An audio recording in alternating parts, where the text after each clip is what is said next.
What's up, guys? Welcome to the Anime Recap Marathon, your daily dose of the best anime recaps on the planet. Wink. If you enjoyed this video, please leave a like, comment, and subscribe to see more of our awesome content.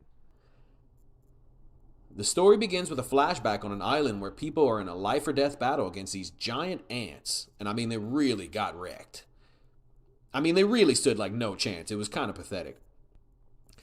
The hunters seem to have no chance against these ants until the S-rank hunters show up. The S-rank hunters save the weaker hunters, while one of the S-rank hunters heals the wounded. Two more S-ranks dispatch the ants with ease, one using lightning and the other ripping the ants apart with his bare hands. It was pretty sick. We cut to another S-rank hunter who is called Guildmaster Choi by some fodder hunters. Choi burns the ants with some type of fire magic while the fodder hunters charge them.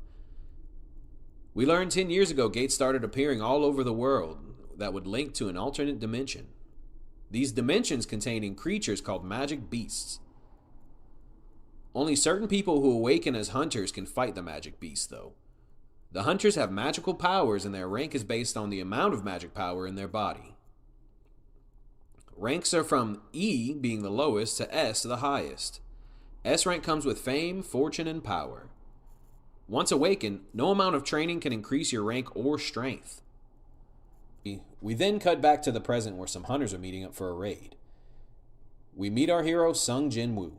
At first, it seems like he's popular because everyone's greeting him, but then we find out he's so fucking weak that his nickname is the weakest hunter of all mankind. He is an E-rank hunter and absolutely hopeless. People are only excited to see him because they assume if he's called for a dungeon, that means it's probably easy. Sung runs into Ju Hee, who is also on the raid team. She's concerned about Sung because he's injured. He tells her it happened in an E-rank dungeon. Everyone was a higher rank than him, so they decided not to bring a healer, which ended up with him being the only one hurting in the hospital. Ju Hee says they were being selfish by not bringing a healer, but Sung says it's also his fault for being so weak. We meet the leader of the raid team, Song Chi-Yul, and the rest of the fodders. Song is the strongest person there is, so the fodders are fine with him leading. They head into the dungeon, and Sung is told to stay behind and try not to get hurt. Sung laments that all he has is a cheap knife with barely any magic power to it, but it's all he can afford. We cut to a different scene with a character named Chairman Go. We learn how the government pushes the hunters to raid dungeons so they can collect materials. Back in the dungeon, Sung has collected one fucking E-rank essence stone and then almost dies to a goblin after his knife breaks. Ju Hee is able to heal him and the rest of the raid team defeat the other magic beasts and the dungeon boss. Ju Hee is upset with Sung for getting injured and tells him he needs to worry more about himself. Even though the dungeon boss was defeated, the dungeon hasn't shown any signs of disappearing. One of the fodders find a path that leads deeper into the dungeon. They come to the conclusion that it must be a double dungeon. It's something that's not very common, and they have to defeat another dungeon boss in order to complete it. Song, the leader of the raid, says they're supposed to report this to the Hunters Association, but they are some greedy fodder who want the rest of the loot first so they can put it to a vote. The vote is split even, as Sung is a tiebreaker, and obviously the guy who almost died to a fucking goblin votes yes, so they proceed. To be fair, he needs the money to pay for his sister's college and his fucking mom's medical treatments, but also his knife just broke. Back at the Hunters Association, we see some newly awakened hunters being evaluated for their rank. We learn the hunters are scouted by guilds, and we see Guildmaster Choi again. He then tells one of his scouts age and gender does not matter as long as they can get useful people, although none of them will be able to compare to Cha-Hei. We are introduced to Che and her big bubble butt as she stops a robbery but runs away because all the attention she attracts being an S-rank hunter. Back in the dungeon, Sung, Ju Hee, and the other people we don't care about continue further into the dungeon. Sung apologizes for voting to go deeper, and Ju Hee says, "I wish you would vote to go deeper in me." But she does criticize him because all he does is get hurt, and if he really is sorry, he should take her out on a date. Sung is thankful for having her around because she is a B-rank healer. I wonder if they will ever get to that date. B-rank healer will got some A-rank fuck-ups, I'll tell you that much. They then come across a giant door and decide to push forward. We then cut back to some of the new hunters while they watch an initiation video from Chairman Go. He says if you want to survive in the dungeons, you should always be afraid. The raid team enters the room in the dungeon and it's filled with the giant old-looking statues. One of them is way bigger than the rest and seems like a lord or king. They find a magic circle and a tablet with instructions written on it. Joo-hee says the really big statue's eyes moved, but Sung says she imagined it. Once they read the tablet, the doors close. One of the fathers who voted not to go tries to open the doors and is immediately sliced in half by one of the statues. Panic ensues. Sung now realizes he is the weakest person there, and that guy was killed in an instant. He is absolutely fucked. He looks back at the giant statue and its eyes move directly towards him.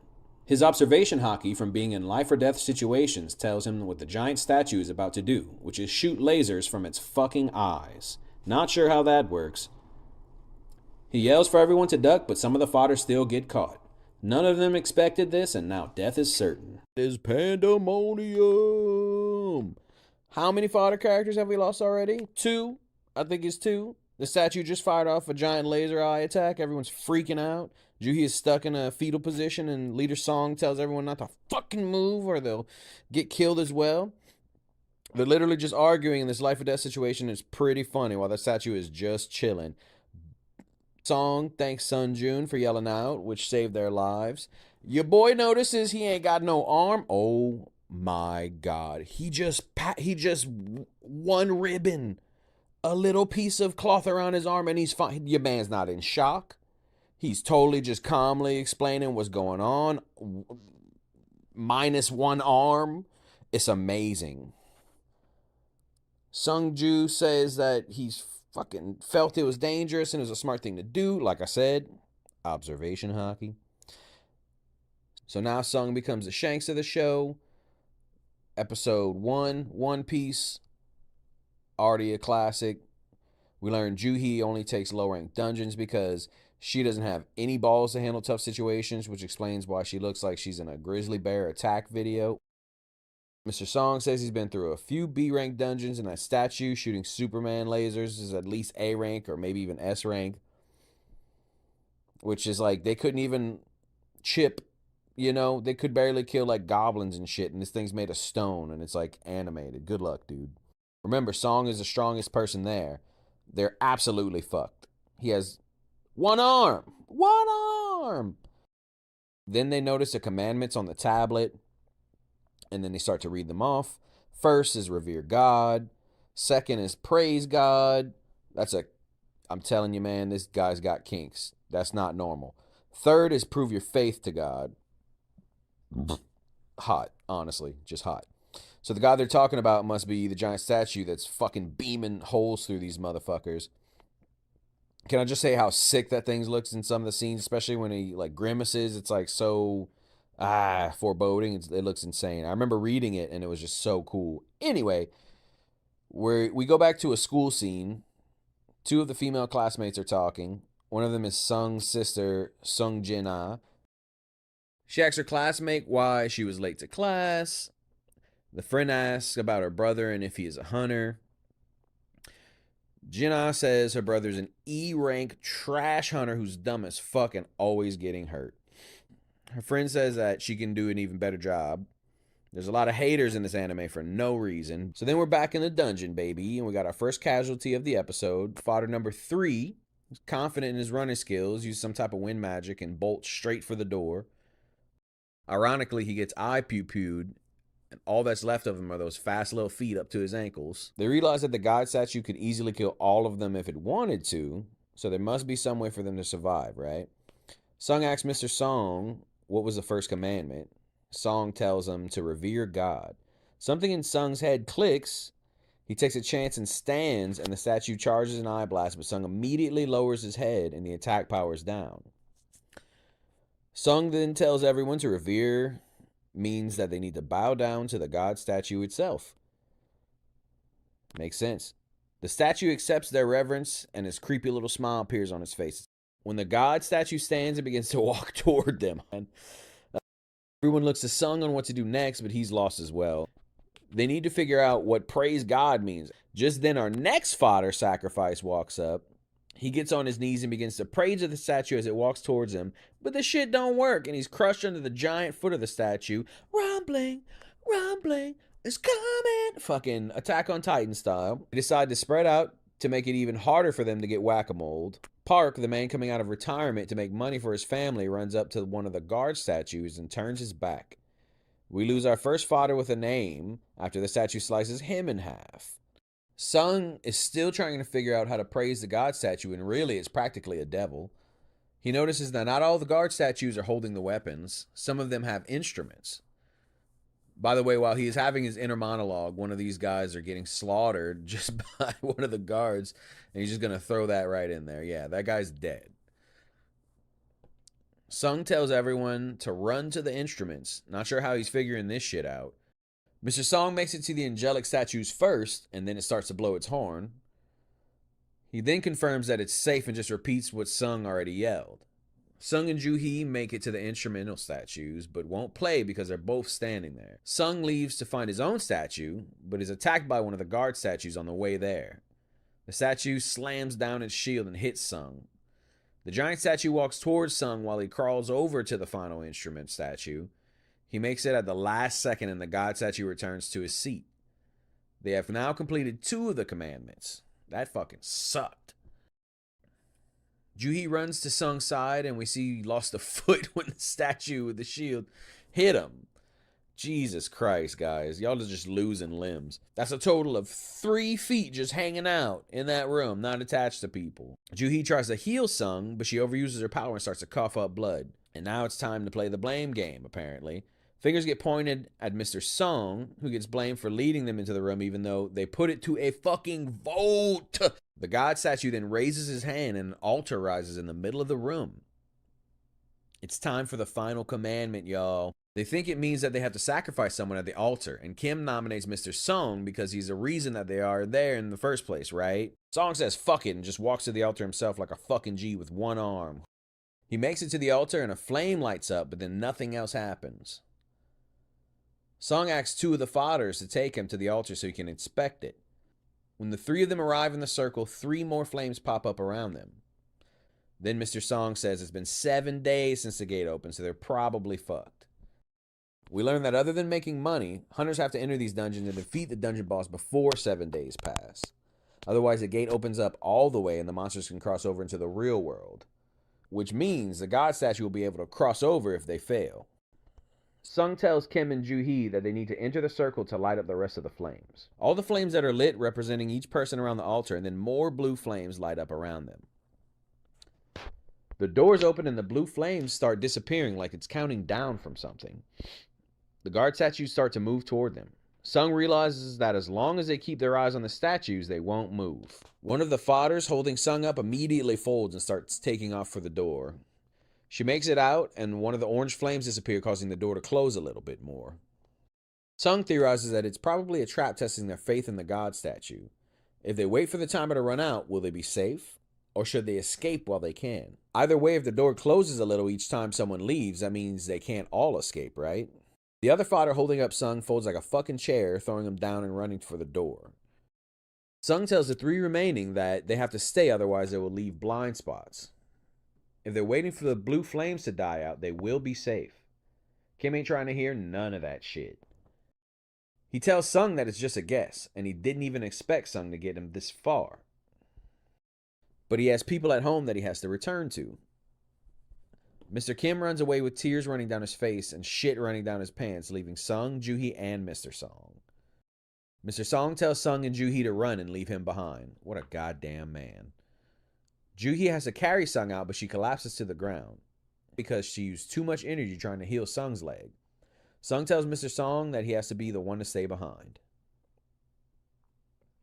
Joo-hee tries to argue, but he knocks her the fuck out, dude. Ain't no argument here, baby boy. They finally make it out alive, and Sung is the one left behind. He says at least only he has to die. He picks up a sword and tells the statues to fuck off. He will take at least one down with him. Yeah, fucking right, my guy. He's absolutely flung around the room. Lamenting how he's been so weak, how hard he's worked up to this point, and this is what it all adds up to. He loses an arm and is impaled. I mean, they're just giving these limbs away, dude. Sung reminisces on Mr. Kim's last words before he ran out shitting his pants, calling him a selfish bastard because he has a family too. The statues continue to beat and torture Sung. He's flung all the way to the top of the altar. And as one of the statues is going in for the final swing, at the last moment, the final blue flame goes out. We don't see if Sung is killed, but a game text box pops up. It says Secret Quest, Courage of the Weak with a checkbox next to it. And another one pops up. You have acquired the qualifications to be a player. Will you accept? Sung wakes up in the hospital. Most of his injuries have healed, and even his arm and legs have returned as if nothing ever happened. He questions if it was all a dream. Two government-looking officials walk into the hospital room.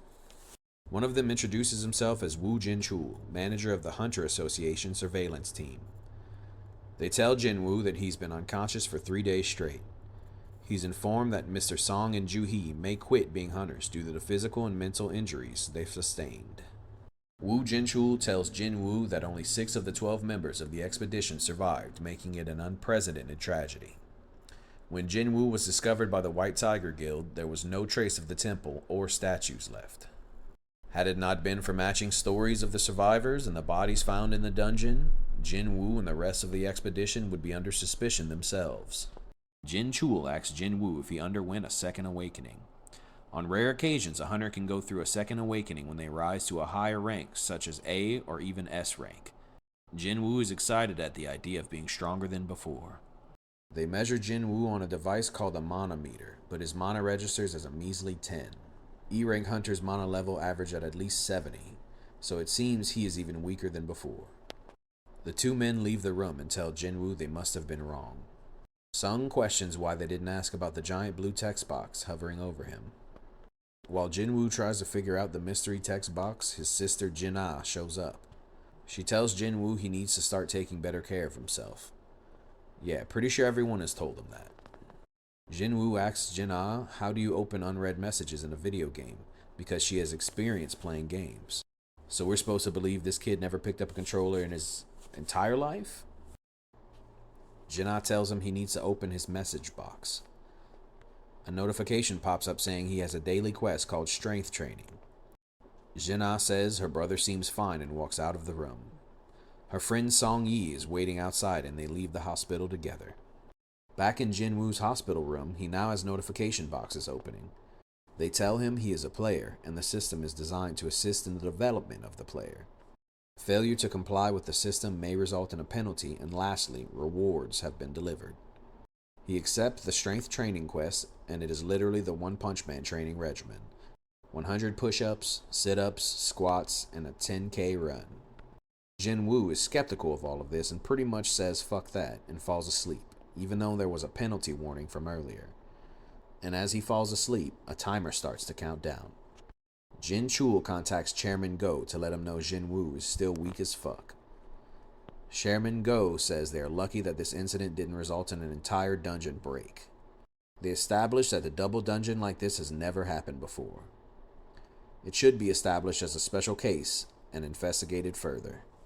At the Hunters Guild headquarters, Guildmaster Choi tells the S-rank hunter Che that he would like for her to lead a B-rank dungeon raid as an instructor. Miss Che is reluctant because she is unsure of her abilities as an instructor. Choi tells her she just needs to fight as usual, allowing new recruits to learn from her battles. We learn the Hunters Guild is one of the 5 largest guilds in the entire country, but on an international level they are insignificant. It's important for them to hone their battle skills to make up for the fact that rank and power cannot be increased. At some time during the night, Jinwoo is awakened by the room shaking.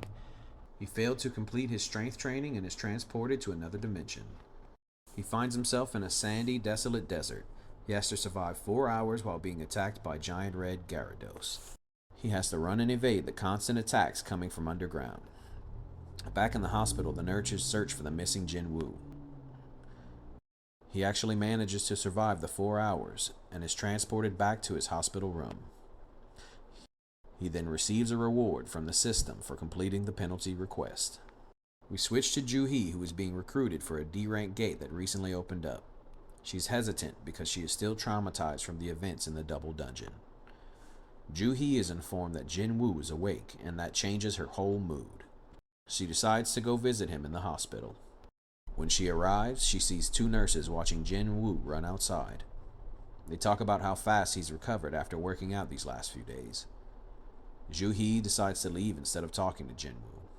Jinwoo says he's learned that the messages are not a hallucination. Yeah, no shit. If he completes a daily quest, he gets 3 types of rewards. A full recovery that heals him and recovers his stamina.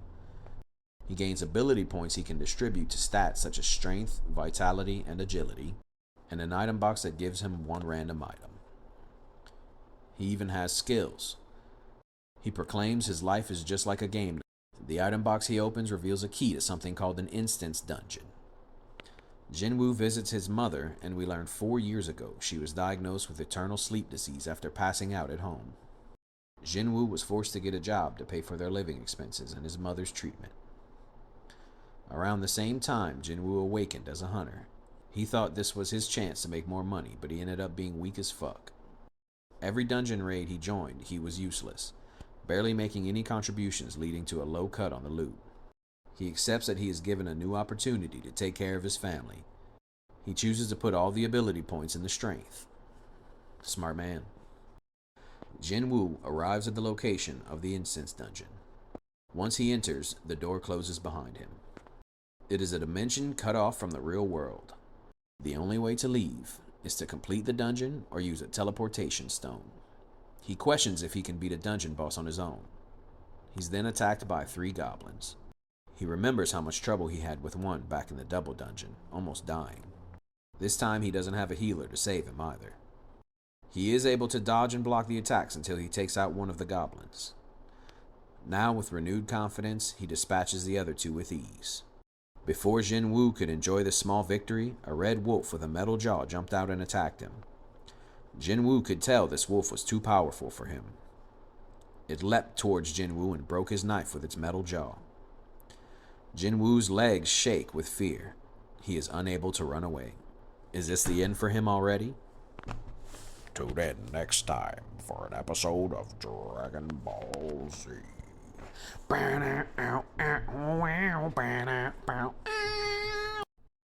This motherfucking jawed lichen is going after your boy Jinwoo. Remember when his legs were all shaky and he couldn't even move? Yeah, that shit went right out the window, and that boy dodges it so easily. I mean, like, he surprises himself with his own flips. So the strength stat, he is light as a feather, hitting flips to evade the liken's attacks.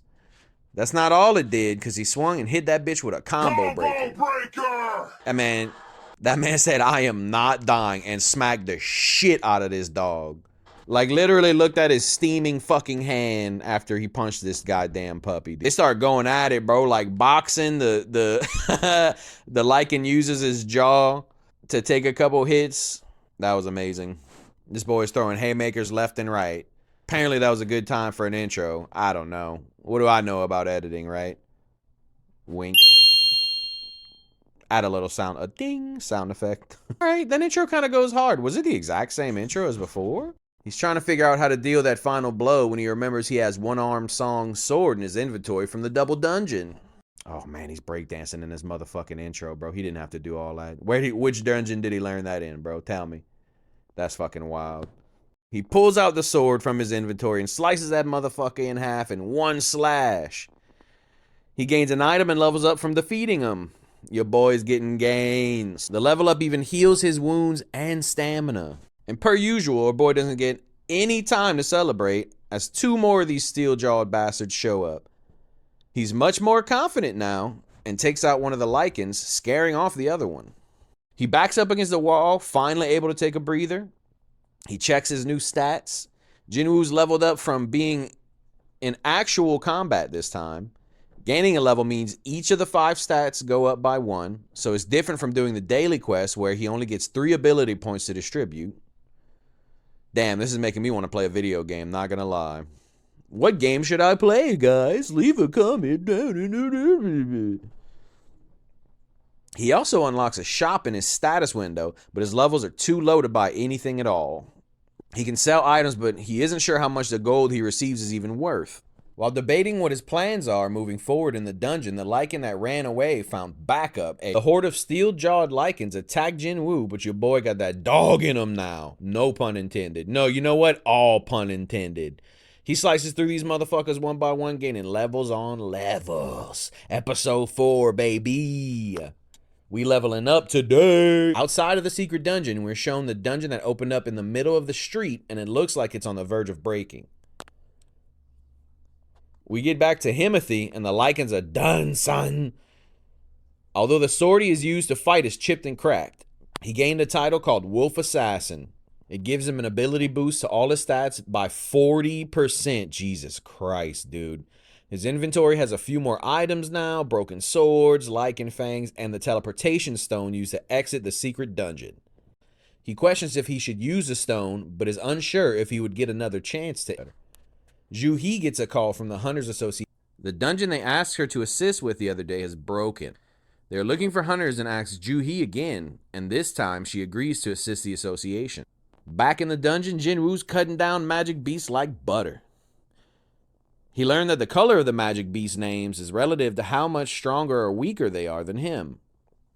White means the beasts are weaker, orange means they're the same level, and red means they're stronger than Jinwoo. The lichens who were initially red now have turned white. I mean, damn, if that's not progress. The only thing left for him to defeat is the dungeon boss. Because of the perception stat increasing, he can tell without even seeing that this boss will be terrifying. Really fucking cool. He's level 15. God damn, he's level 15. Jesus Christ. And his stats have increased tremendously, but Mr. Song's sword is on his last leg. He descends the subway stairs, making it to the bottom, but doesn't see anything at all. Out of nowhere, an attack comes flying at him, barely giving him enough time to block with the sword. Damn, they smacked that man against that wall. Holy shit. Jinwoo is sent flying. Song's sword then breaks.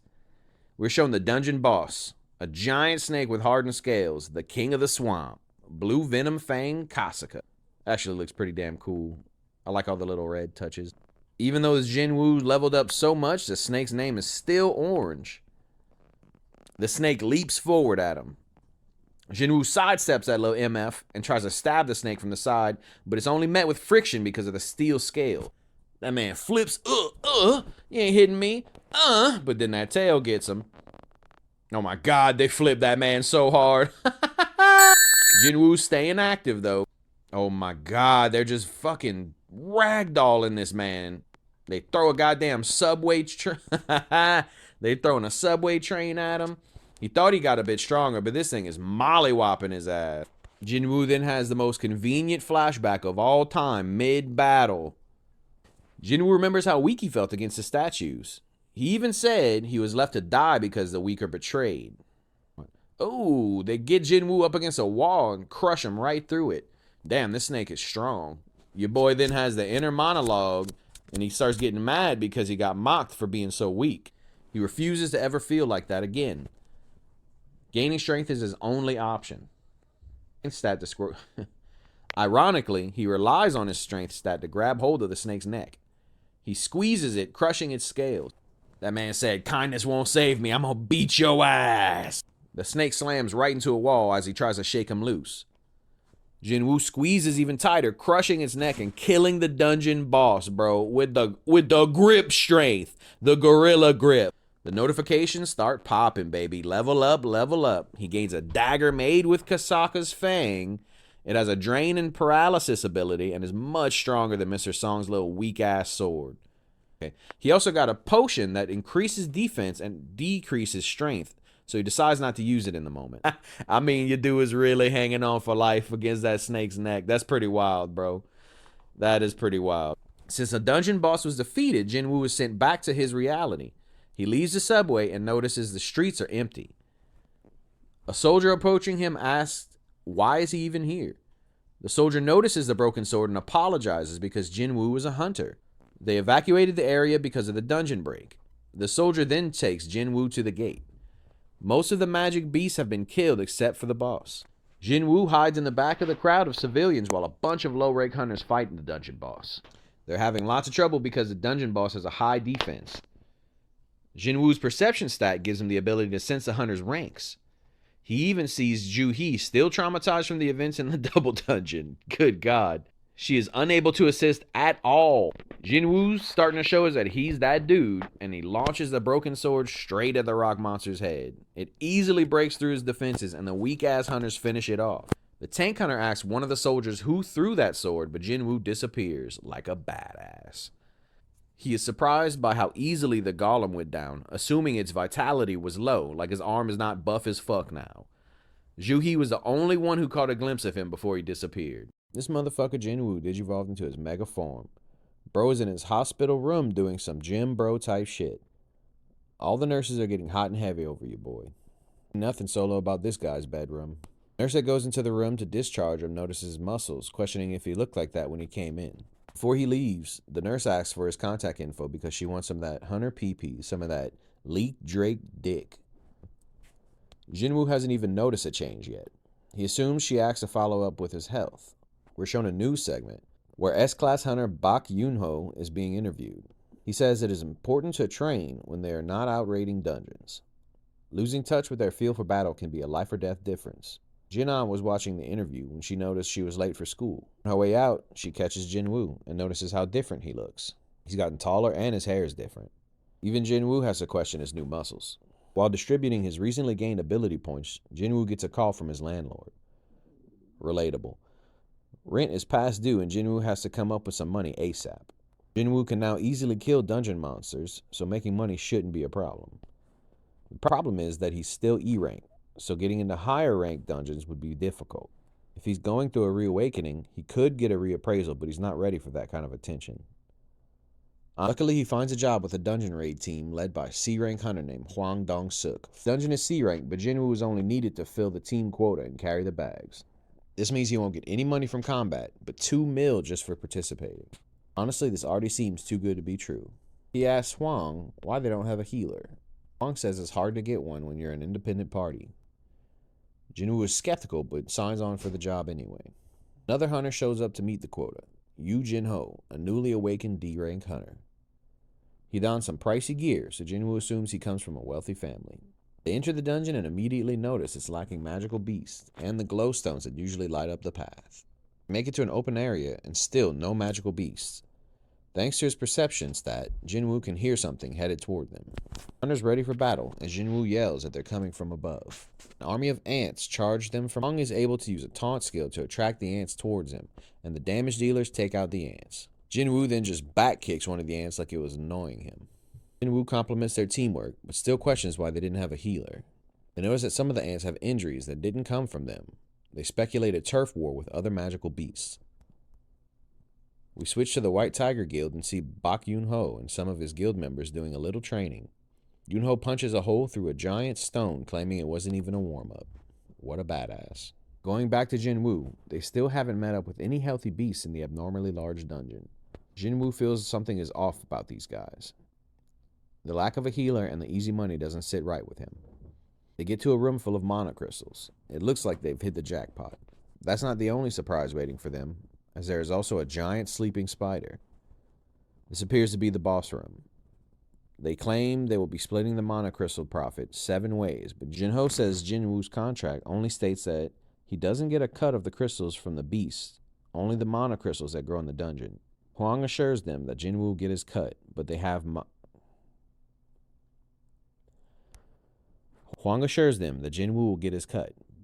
to mine and haul all the mana crystals without waking the dungeon boss. The C-rankers claim to have forgotten the gear outside the dungeon and tell Jinwoo and Jinho that they should wait there until they come back. Hwang says the giant spider should be full from eating the ants and shouldn't wake up anytime soon. Turns out it was all a trap, and they seal Jinwoo and Jinho inside by blasting the exit with a magic attack. The attack also wakes the dungeon boss. Awesome. Even though they're trapped, Jinwoo is sure they can escape. He'd rather test his experience fighting this dungeon boss one-on-one.